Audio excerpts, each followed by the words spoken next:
We've heard this often. This is not an easy discipline, nor is there a lot of agreement. Next slide, please. So what I'll do, I want to talk a little bit about what a health economist is. Professor Askabat actually alluded to some of what I'll bring up. Brief history and the growth of health economics. What I've called training and collegiality, people being trained, associations being developed. The academic output, we've gone from very few papers to an awful lot of papers. Then I want to go into a bit of InaHEA history, and we'll also, as you have a new association, offer you a little bit of insight of the exciting and terrifying world of association management. And then I'll wrap it up with some observations based on all of that. Next slide, please. So, what is a health economist? You tell me. No one has really ever been able to be clear, to understand. There are different approaches. Some people are economists. Some people, like Dr. Askabat, are doctors first. Some people come from demography. They come from a lot of different places. And I've never actually seen a move toward creating a designated or a professional designation. I think there would be a lot of resistance to that. We have had research in the past where people have looked at who is doing health economics, and it tends to fall into two different camps. Your narrow neoclassicists, often from the American arm of things, and broad eclectics, so the weirdos, people who seem to dally in things outside of their field as a result of interest. They see something interesting. And in fact, Dr. Canero's seminal paper was seen by many as, oh, what are you doing in that? Okay, go off and have fun with that, but really you're wasting your time. Health economics has been shown to have really two minds, and that's characterized best by the difference between the U.S. approach to health economics and frankly everybody else in the world in many ways.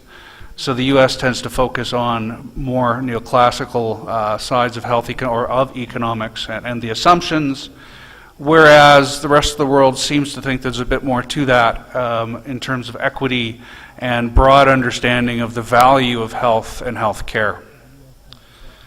So the Americans focus on markets, on insurance, demand, those sorts of things that a typical economist is really looking at.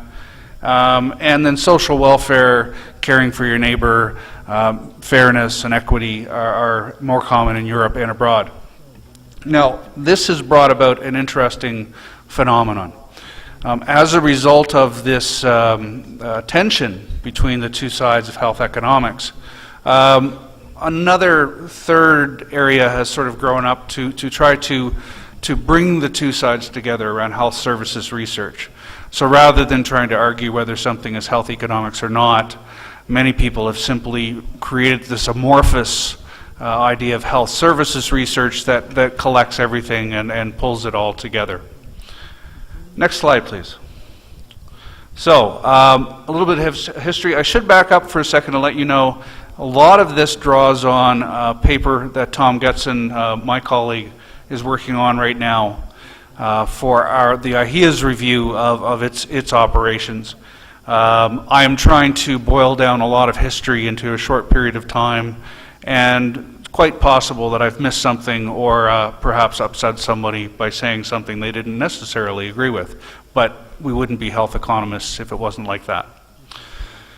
So what we've seen is that from the 1960s until the mid-2000s, the health economics discipline has matured, it's stabilized, it's accepted, it's there. It's no longer seen as the poor child of economics. But it's much older than many people would have you believe. Pre-Malthus, there was an awful lot of look at health from the economics side, and again, referring to Dr. Askabat, lots of very old medical studies done by doctors on just how much it cost to treat people. So the discipline is much older than we thought, but not the discipline as we think. There was quite a bit of identifiable committee work starting in the late 20s as people started to see that there was real cost implications of caring for the sick. And then by the 1960s, governments realized they were well behind the eight ball, and commissions and international agencies began to study health economics and the effects of economics on health and health care en masse. Then, of course, in 1963 is often seen as the point where health economics as we know it today came into its own with Ken Arrow's paper. I doubt very much there's anybody in this room that has not tried to read Ken Arrow's paper at least.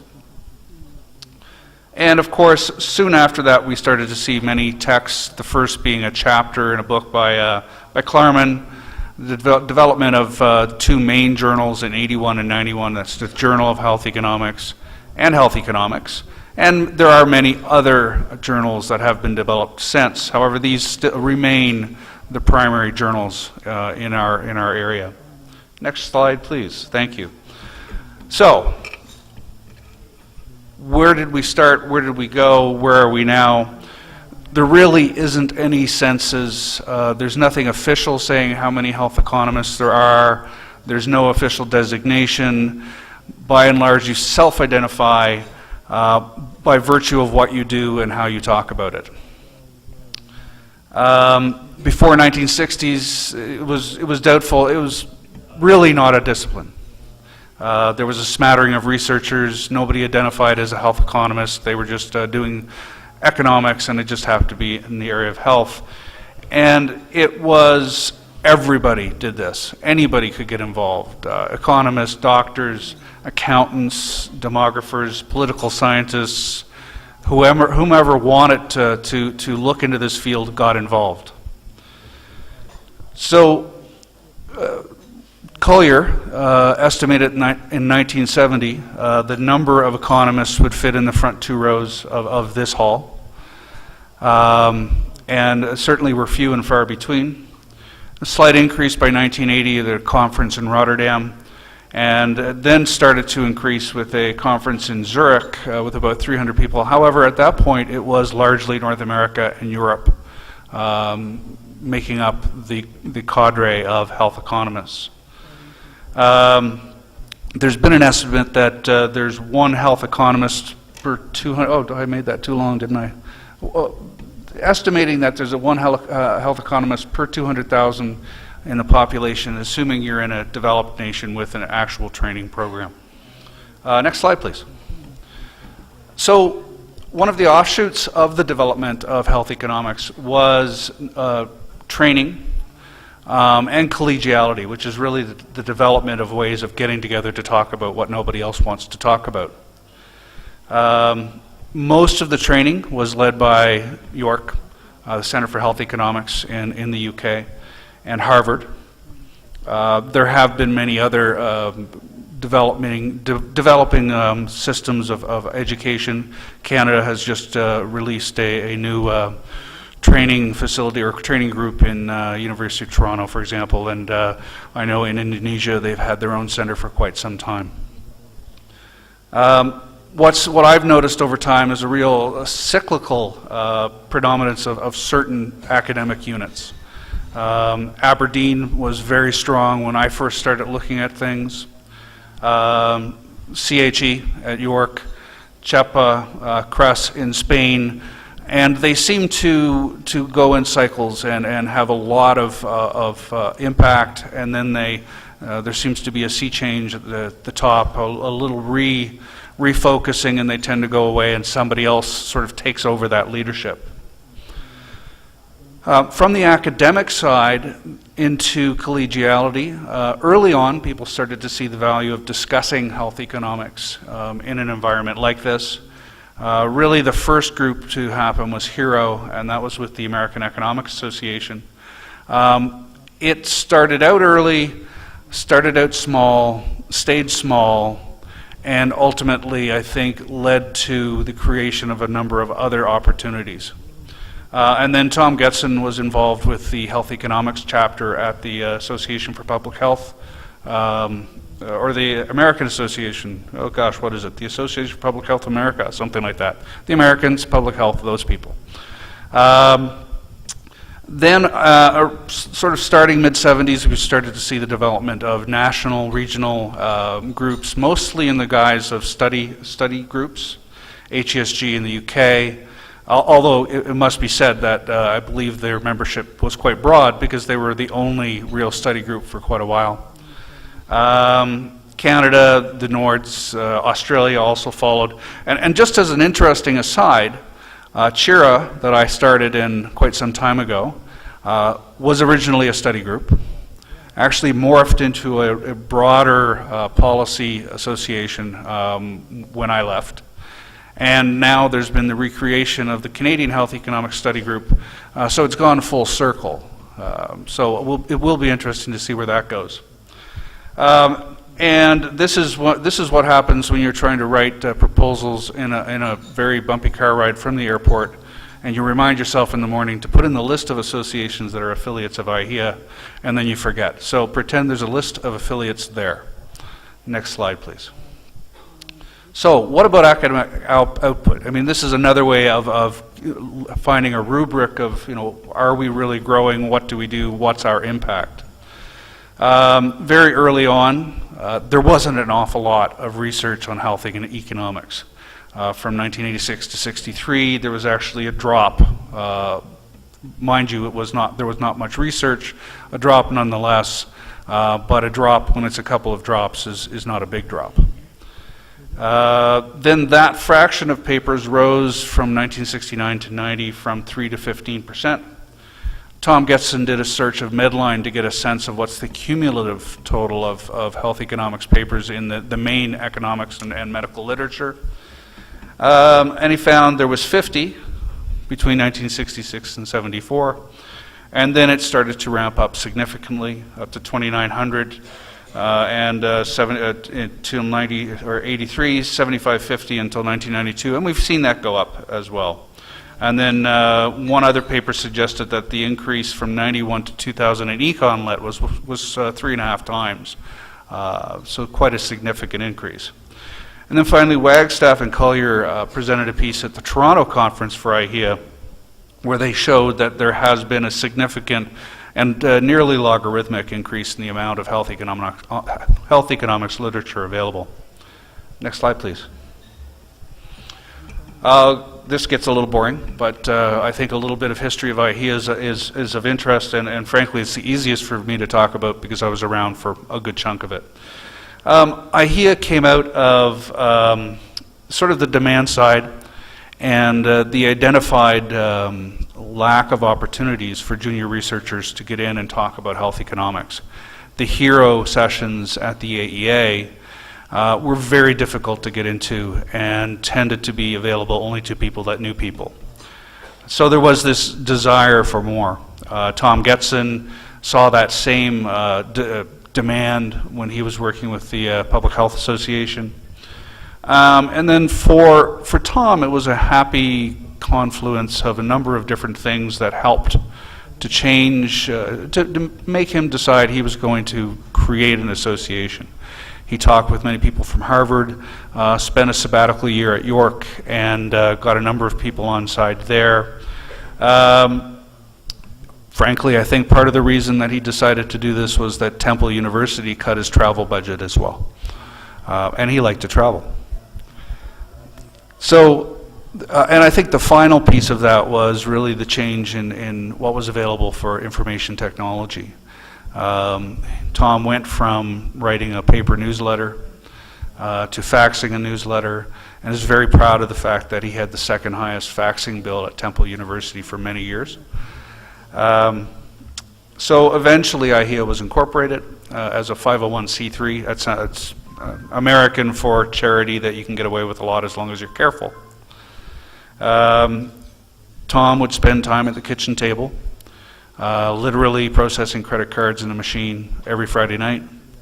And we maintained a relationship with Journal of Health Economics and Health Economics, deciding that there was the journal side of health economics was well served by the journals that were already in place. And in fact, there continues to be a large number of other similar journals being added all the time. In fact, there's a new American Journal of Health Economics that will be starting up next year.